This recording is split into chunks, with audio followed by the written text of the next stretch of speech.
Hi guys. So after I pass the NAPLEX, I promised that I will try to help back because during the NAPLEX a lot of people helped me, so I just want to give back. So this is to answer this PowerPoint to answer some common questions from my real scary 6-hour experience. So how many minutes on the screen?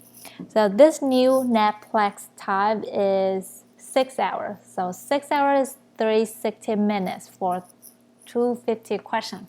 That means you have around 1 minute 26 seconds per questions. But don't worry. So sometimes you need like math question. You need more time, like 3-4 minutes. But then there's some easy question that you just read and click on in just few seconds. So the time will be on the right upper corner. It will start counting down right away the moment that they log you in. So make sure that you keep a steady speed. Don't be like me. I was take my time during the first 2-3 hours, and then I was really rushed during the last hour because again I didn't time myself right. So make sure that you practice and kind of pace yourself correctly. So at first, I know we are calm. We feel like there was 6 hours ahead of us, so we kind of take more time. But remember, we don't want to rush at the end. So keep moving, keep steady speed. How many breaks? So there will be 2 of 10 minutes scheduled break after around 2 hours. So this the computer screen will pop up the message as you if you want to take a break. I would suggest you take it because it will not count toward your time.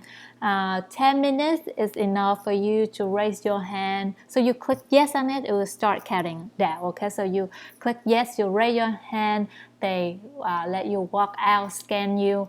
Now you can go to the restroom, get a cookie, take a sip of water, and then they scan you again and you walk back in. So that is 10 minutes and it's enough time for you to do that. So just do yourself a favor, do your brain a favor, just take a little break, just 10 minutes break, but it's enough just to kind of give your brain a boost. I have many of my friends, when they take it, when we're in stress, we just want to get it done as fast as possible and get out of here. But again, just take that break, the two breaks, just take it, and you will not regret. So what to bring to the exam center? When you register, they will send you an email with all the detailed directions on there. But basically, just 2 forms of ID that have your picture on it. So make sure that your first name, last name, middle name, everything on it match it perfectly. So if you bring the passport and driver license, make sure that both of them have your correctly names on it. Even the middle name is have to match, and they are not is not expired. So Social Security doesn't have your picture on it, so I don't think that is acceptable. You can bring food, snack, water, so you can take it during break. And I strongly recommend you leave your phone in your car, just for that 6 hours. Just left your phone there, because I heard a story from my professor. I don't know if they tried to scare us, but there's a story that a girl touches her phone, so the phone screen was on, and then she can see the time on it, like the hour, like how you touch it and it pop up, and then you can see the time on it, and she would immediately fail and was banned for 3 years for taking that test. So why risk, right? So if you have to bring your phone in that center, make sure that you turn it off. You turn it completely off, like shut it down. So 2 format ID and no phone. Reschedule or cancel your exam. So I have to confess that I myself rescheduled 2 times. So, and I think it's okay if you feel like you're not ready. Don't risk. Just take your time and review more. Make sure that you decide 2 days, 48 hours before the exam time. And if you hit the reschedule option, you have to pay for $50. So I pay it twice, 2 times, $100. But again, so after that, when I read online on some forum and I see many people do the trick, so they went in and canceled. So there's the reschedule button and then cancel button. They hit on that cancel button and then they schedule again, like the first time, and they don't have to pay the fee. I guess so that's the trick that, and some people claim that they done it 4 times, so they cancel and schedule it 4 times. So I guess I wasted my $100 then. So if you want to try, you can give it that a try. Okay, so do I have to memorize for lab values? I didn't know that on the NAPLEX screen there is the lab value button, the tab there. So I memorized it. So there's a tab on the screen that you click on it, it will show a list of common lab values, all the electrolyte, many normal range, even phenytoin, I remember on it. No need to memorize them. But I think you should, because that way, when you read the case, you can screen it faster to see, this sodium is higher, or it will faster instead of looking back and forth the chart. So I would suggest that you remember, but you don't have to. So what type of calculator in there? When you come in there, you request. Okay, so you have to request if you want a handheld calculator. The center we give you the basic 4 functions handheld calculator, just like the picture I post here. Mine look exactly like that. It's tiny in my palm, and I remember like my math question come in like last 15 minutes when I was so panicked, was shaking, and then those math questions would start showing up, and my hand was so shaking that I cannot press the button on this little thing here. But I would say, just in case, because some prefer this on screen, just request it. So you can kind of calculate it for the fast calculation. So there is a very cool on-screen calculator. It looked like the picture I post here, and I also found a link that you can click to download to practice this. So you can practice, and I found it really nice that you can, for example, you plug in to calculate creatinine clearance and everything on the screen, and you just hit and then enter, and then the answer is there. You don't have to have multiple steps like when you use the handheld calculator. So I would say, and it really depends on what you feel comfortable, but I would say the on-screen calculator is a good one. I actually didn't use that. I used the handheld calculator, but it really depends on what you feel comfortable. Should I take the pre-NAPLEX? I asked myself that, and I was thinking, I spent tons of money for this NAPLEX exam already, so just $65 just to see how am I doing. I guess I should pay for it. So $65 for a section, you can take it 2 sections, and of course again you have to pay for each section, but they let you take twice. Once you pay, you have to take it within 7 days. So I would suggest that you don't register it when you're not ready to take it. You can take it 1 to 2 or even 3 weeks before your exam day to see how you are doing on the on there, and it's a good indicator. I heard many people say that, and I myself find a very good indicator is around 10 point lower or higher on your real NAPLEX score, and for me is 10 point higher in my real NAPLEX. And what is the good pre-NAPLEX score? I would say that you should get at least 90 to be safe, because on the real NAPLEX exam you need at least 75 over 150 score, and you know the variation 10 point this and that. I would say 90 is the safe place. If you are lower than that, especially if you're lower than 70, I would strongly suggest that you delay the test day, give you more time to review, because look like you're not ready. And again, if you're over 100, just confidently go and take it, because look like you are ready. How long for the score to be released? I would say the 6 hours during the test was the slowest time, the fastest time of my life, and 3 days of waiting for the size to show up online was so slow. I feel it's so slow that I can see it feel like 3 months to me. So since California doesn't show score online after around 3 business days, that means you don't count weekend days, okay?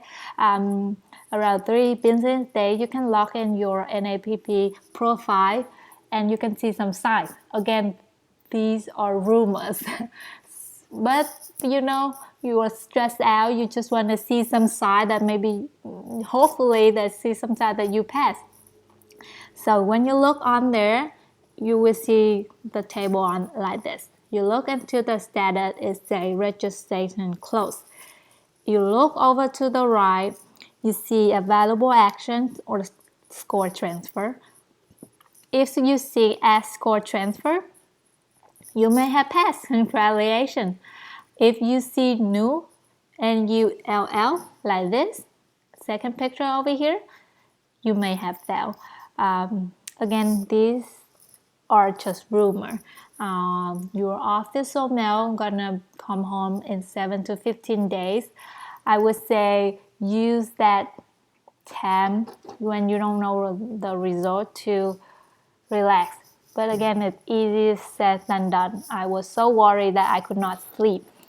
So I think that these sites kind of help you to see what to expect. Okay, so what material to study? There's many materials out there. I myself use the RS Prep just because my school bought it for us. They pay for it. And I feel like it's really good books though. The book is really detailed, easy to read. The video the profession there is really good, have very good summary. The quiz bank provide very good practice. So at first, I was reading the book word by word and then turn on the video, watch it, and then do the quiz bank. But later I felt that it's really time consuming when I do that. So later I find faster and more effective when I just open the video and then have the book right in front of me. Whatever they say or emphasize, I kind of highlight those words in the book. And of course, after that, after you're done with the video, you kind of have the big picture. You kind of know what you should know, and then you can read all again one more time. But I find it that way is faster. And so there's, I would say I recommend RS Prep. But there's APHA, which is cover every single thing, and I heard that it's more than 1,000 pages. For me, when I look at that big of the book, I would feel very overwhelmed and I don't even want to open it. But it's very good if you want to know more than just passing the test. It gives you the knowledge. detailed knowledge on every aspect that if you know them all, for sure that you will pass. Okay, so I was panic during my studying. I bought form chart. It's a very neat design, nicely put in table and chart.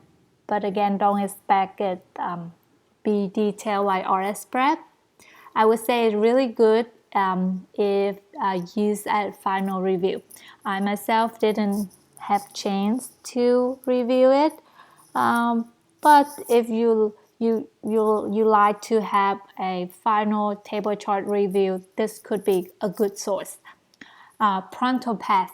I Google it. It looked colorful. It looked like it's very pricey, but I heard a lot of people like it. One of my friends bought it. She likes it. So if you like, this is a kind of like advanced, a more detailed table chart compared to form chart. It have a lot of, so I think each colorful chart is one disease state. So everything is in there.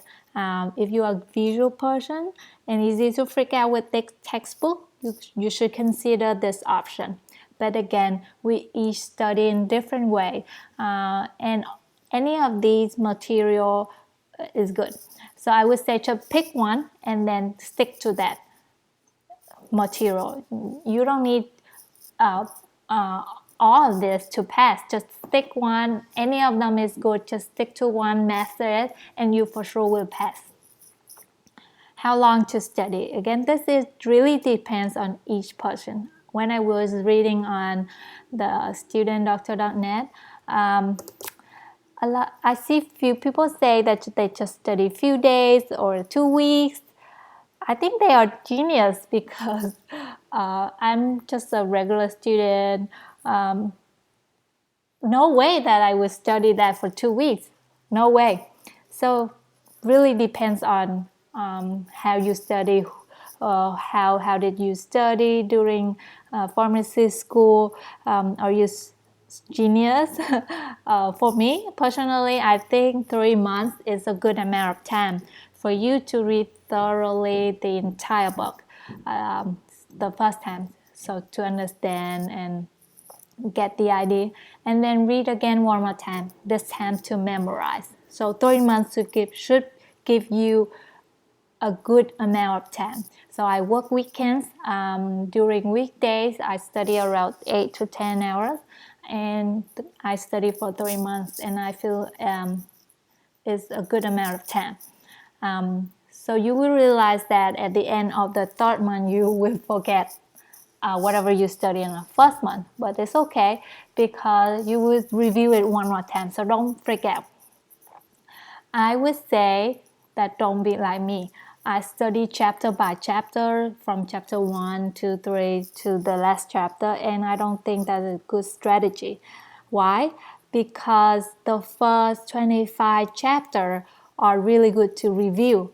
And if you don't review the disease state chapter first, and then you read these 25 chapters, you will feel, or I feel really lost because like, oh, why this, that, and then I feel really dumb. So I would say that start with chapter 26, which is where the disease state start.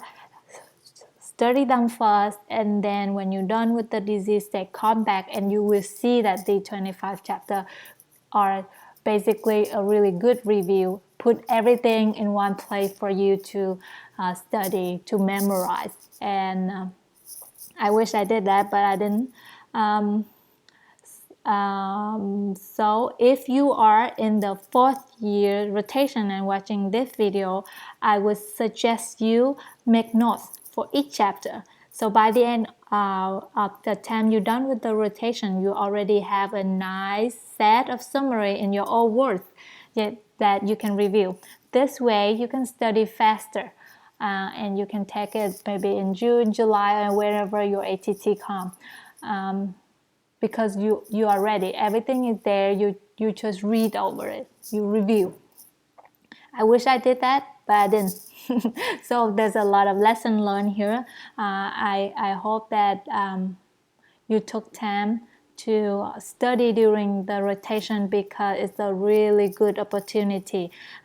So whatever you see in the rotation, make sure that you kind of relate to your material to when you study, because that way it stick into your mind. Or else when you read just a word, it's just lingering into your brain. It would not go into your brain, or at least in my case. Okay, so how to study for math? If you are really good at math, like naturally good at math, I would say you can skip it and study it less. It would take you about 2 days to study the calculation 1, 2, PK, and biostat, just 2 days. And you can try to memorize the formula, so in the test you can recall those memory and do it. If you are not very good at math, I suggest that you practice every single day. Okay, so that if you use RS Prep practice online or whatever material, make sure that you practice until you get 100%. And of course, you have to understand why you get to that number. And then after 100% correct, you make sure that you do it fast. So get around 1 minute per question. And then after that, you can start practice once a week, but do not stop. So we tend to feel, okay, I know math now, I don't need to practice anymore. But if you don't practice once a week, you will forget. Trust me. After a few months, you don't touch it, you will forget. So I would say practice once a week, so it will instantly calm out your mind. Like it will be a way you read the question and you can know how to do it right away. And then a week before your test day, you practice every day again. So RS Prep Math is good practice. However, just keep in mind that these practice, the question is kind of pull out all the number for use already. On the NAPLEX, however, the math question will be referred to a case, and you have to pull number from that case. So when you do the practice, make sure that you know why you use these values. So in the real test, you know which number to pick, or else you will get confused, like so many numbers, which number to use. Okay, so and then there's the 120 question in student doctor forum that you can find online everywhere. It's a very good practice also. It seems a little harder than NAPLEX, but I would say the more practice, the better. There's several practice books that sell online that you can buy if you have money, and it will give you more confidence. So if you want, you can do buy those books and practice. How to study for disease states. Okay, so I would say at least know the bolded and underline. You will feel like they bold and underline every single thing in there, but actually they're not. So make sure that you know all the bolded and underline. You will feel super overwhelmed, and you will feel like you don't remember anything. You will feel like you cannot remember this. But I think that is totally normal. Even my friend, a genius, Rokai 4.0 girl, that she feel overwhelmed too. So we as regular people, I think feeling overwhelmed is normal. The thing is we have to keep going.